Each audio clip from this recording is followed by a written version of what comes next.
Unit 2 का part है हमारा जुवेनाइल कोड। इस जुवेनाइल कोड क्या होता है, एक स्पेशल कोड रहता है जो कि डील करता है children below the age of 18 years. यहाँ पे 2 बच्चे रहते हैं, child with the conflict with law और child in the need of care of protection, CCL and CNCP। ये हो गया CCL और ये CNCP शॉर्ट फॉर्म में। 2 तरह के बच्चों को डील करता है और मेन इसका एम क्या है, इसका एम यही है कि हमको रिहैब करना है बच्चों को, रिहैबिलिटेट करना है सोसाइटी में, और उसको पनिश नहीं करना, बस उसको सही करके वापस से रीइंट्रोड्यूस करना चाहिए सोसाइटी में। एक पॉइंट बता देती हूँ, जैसे कि जो निर्भया वाला केस था ना, जिसका जो सबसे हीनियस क्राइम करने वाला जो माइनर बच्चा था, उसको क्या बोलते हैं, ट्रायल वगैरह करके उसको जो भी है, उसके बाद उसको सोसाइटी में रीइंट्रोड्यूस कर दिया गया था। तो ये एक एग्जांपल है कि हम लोग हमेशा बच्चों को वापस से रीइंट्रोड्यूस कर ही देते हैं सोसाइटी में, क्योंकि अभी वो इतने मैच्योर नहीं होते ऑफेंस करने के लिए, ऐसा माना जाता है, और उसको दोबारा सोसाइटी में वापस जाने का मौका देना चाहिए। ये एक नेचुरल जस्टिस का प्रिंसिपल है जुवेनाइल्स के उसमें, कि बच्चे हैं वो, अभी उनका मेंटल इंटेलेक्ट उतना नहीं है। ओरिजिन क्या है हमारा जुवेनाइल कोड का इंडिया में? प्री इंडिपेंडेंस एरा में ब्रिटिश लीगल सिस्टम जो थी उसमें जुवेनाइल लेजिस्लेशन बनाया गया था 1920 में, और वहाँ पे सेपरेट ट्रीटमेंट दिया जाता था जुवेनाइल ऑफेंडर्स को। फिर पोस्ट इंडिपेंडेंट एरा जब आया तो हमारे पास स्टेट लेवल के चिल्ड्रंस एक्ट बनाए गए, बट यूनिफॉर्म लॉ अभी तक नहीं आया था। 1986 में आया हमारा यूनिफॉर्म लॉ। देन फिर हमारा इवोल्यूशन देख लेते हैं। तो यहाँ पे यही है, अब ओरिजिन हमने देख लिया, अब हम लोग डेवलपमेंट देखेंगे। तो डेवलप कैसे हुआ? सबसे पहला हमारा आया जुवेनाइल जस्टिस एक्ट 1896 का, जो कि यूनिफॉर्म लीगल सिस्टम बताया जुवेनाइल्स अक्रॉस इंडिया। फिर 2000 में उसको अमेंड करके हमारा, मतलब हम लोग देख सकते हैं 86 में एक एक्ट आया, 2000 में एक एक्ट आया, ठीक है। और 2000 का एक्ट क्यों आया गया था? UN convention for rights of children, UNCR के फर्दरेंस में आया था, उसको कंप्लाई करने के लिए ये एनेक्टमेंट बनाया गया था। 2016 से 11 तक माइनर अमेंडमेंट्स हुए जो कि इम्प्रूव किए प्रोसीजर को। 2015 में अभी जो एक्ट चलता है, JJ एक्ट 2015, वो अर्लियर एक्ट को रिप्लेस किया। यहाँ पे सेपरेट ट्रीटमेंट होता है हीनियस ऑफेंसेस के लिए। अगर 16 से लेके 18 साल के बच्चे करते हैं तो उसके लिए अलग प्रोविजन दिया गया, क्योंकि निर्भया वाले केस में यही हुआ था ना, जो सबसे हीनियस क्राइम करने वाला जो व्यक्ति था वो 16 से लेकर 18 के बीच में था, और वो लीगल लूपहोल की वजह से वो छूट गया था। और उस टाइप के जो क्रिमिनल माइंडेड व्यक्ति को सोसाइटी में रखना सोसाइटी के लिए थ्रेट है। तो इसीलिए हम लोग ने सेपरेट ट्रीटमेंट करना चालू किया हीनियस ऑफेंस करने वाले, जो कि 16 से लेकर 18 ईयर्स वाले हैं, और इस्टेब्लिश किए हम लोग जुवेनाइल जस्टिस बोर्ड को वेलफेयर, चाइल्ड वेलफेयर के लिए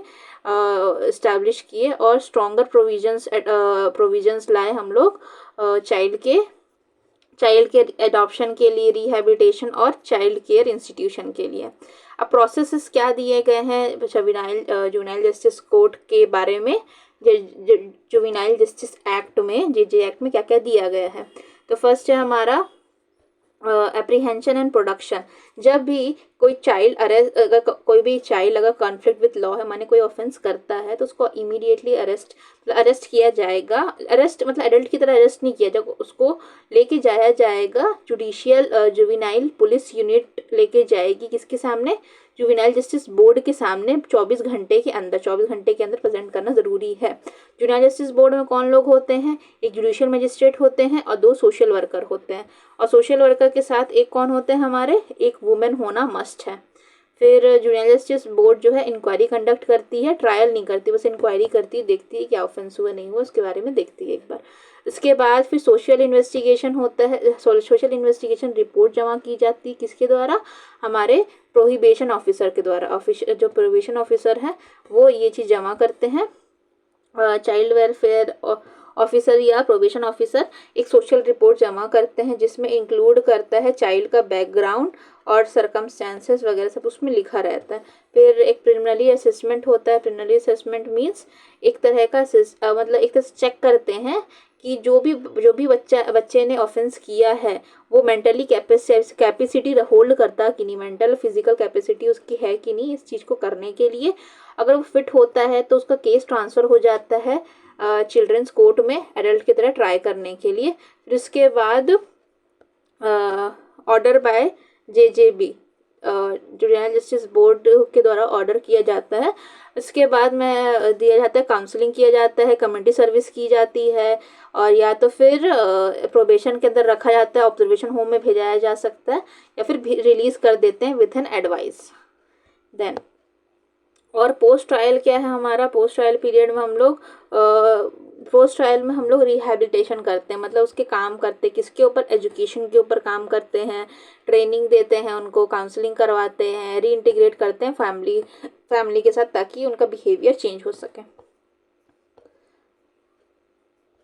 अगर क्वेश्चन आता है तो हम क्या लिखेंगे जुवेनाइल कोड के बारे में, पहले मीनिंग लिखेंगे, उसमें बताएंगे कि 2 तरह के बच्चे होते हैं, CNCP child in need and care and protection, and CCL means child in conflict with law. Object क्या रहेगा यहाँ पे, हम लोग रिच किड, एक ऑब्जेक्टिव देखेंगे हम लोग, इसका जुवेनाइल कोड का क्या क्या ऑब्जेक्टिव है। तो रिच किड हम लोग देखेंगे। रिच किड्स तो पहला है हमारा, रिफॉर्म करना है अपने को, रिफॉर्म करना है किसको, रिफॉर्म करना है बच्चों को रिफॉर्म करना है, मीन्स उनको ठीक करना है एक तरह से, मेंटली फिजिकली, कि वो दोबारा ऐसा क्राइम ना करे। हमेशा इंटरेस्ट ऑफ द चिल्ड्रन में काम करना है, मीन्स इंटरेस्ट फर्स्ट होता है चिल्ड्रन का, बस यही देखते हैं कि हम लोग इंटरेस्ट होना चाहिए बच्चों का। फिर चाइल्ड फ्रेंडली प्रोसीजर होना चाहिए, फर्स्ट रिफॉर्म करना है, दूसरा चाइल्ड फ्रेंडली प्रोसीजर होगा, दूसरा इंटरेस्ट ऑफ द चिल्ड्रन का, फिर जो भी प्रोसेस होगा उसका इन्वेस्टिगेशन वगैरह होगा वो चाइल्ड फ्रेंडली होना चाहिए। ह्यूमन राइट्स का प्रोटेक्ट करना है, बच्चों के भी ह्यूमन राइट्स होते हैं, उसको प्रोटेक्ट करना है, नॉलेज देना है उनको, और रीइंटीग्रेट करना है सोसाइटी में, इमीडिएट या स्पीडी ट्रायल करवाना है उनका, और उनके स्टैंडर्ड जो है वो इंटरनेशनल नॉर्म के अकॉर्डिंग होंगे, मतलब उस स्टैंडर्ड की तरह, मतलब एक स्टैंडर्ड सेट किया गया है इंटरनेशनल कन्वेंशन में, उसके अकॉर्डिंग उनको ट्रीट किया जाएगा। ओरिजिन अपन बताएंगे तो प्री इंडिपेंडेंस एरा में खाली बस 1920 में खाली एक एक्ट, फर्स्ट एक्ट दिया गया था ब्रिटिशर्स के द्वारा, और उसके बाद पोस्ट इंडिपेंडेंट एरा में बस यही है कि